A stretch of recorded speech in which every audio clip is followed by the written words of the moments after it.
Balutin lang po natin ang dahon ng saging, tapos yung ating taba po ng pork.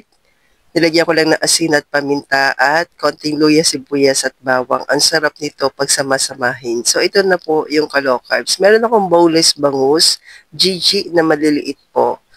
Tapos naglagay ako ng vinegar, maraming bawang, konting luya at konting sibuyas, asin at paminta. So alam niyo na po kung ano yung ating lulutuin ngayon o low carb meal natin ngayon.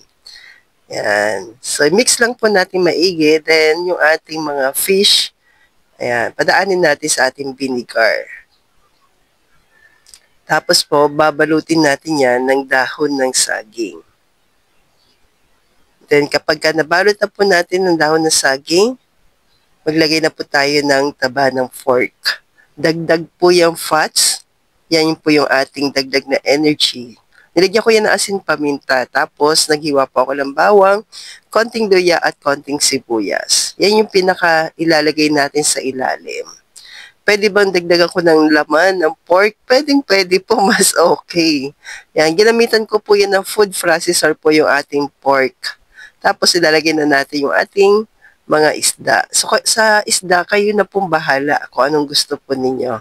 Pero yan sa akin kasi po, binigay lang po yan sa akin. So, salamat nga pala sa mga Damayo family. Tapos ito yung ating boneless bangus. Yan, kala Ronier Isay. Yan po. So, ang sarap nito low carbs, lalo na pagka pinakuluan mo ng matagal. Yan. Kayo po, ano yung mga kadalasan binabalot niyo sa dahon ng saging? Ito yung hindi natin maiiwanan talaga, no? Kinalakihan natin. Ang sarap nito at ang bango pa. So, nilagay na natin sa kawali po lahat. At syempre po, dahil spicy lover po tayo, naglagay lang tayo sa ibabaw ng sili. Nag-add tayo ng tubig, vinegar. Yan, hindi na tayo maglalagay ng oil. Kasi yung taba, okay na po yun. Natural na po yun na pinakataba natin. Then, asin, paminta. Then, ito po, pinakuluan ko po siya ng mga 1.5 hour to 2 hours po ng katamtamang lakas lang ng apoy. Yan. Para po talagang sulit na sulit. Pati po yung kanyang bone ay makakain natin. Yung kanyang po. So, ng GG, kasi yung bangus po ay boneless na po yan. So, yan na po ang aking low carb na paksiw. Yan, anong kaibahan nito?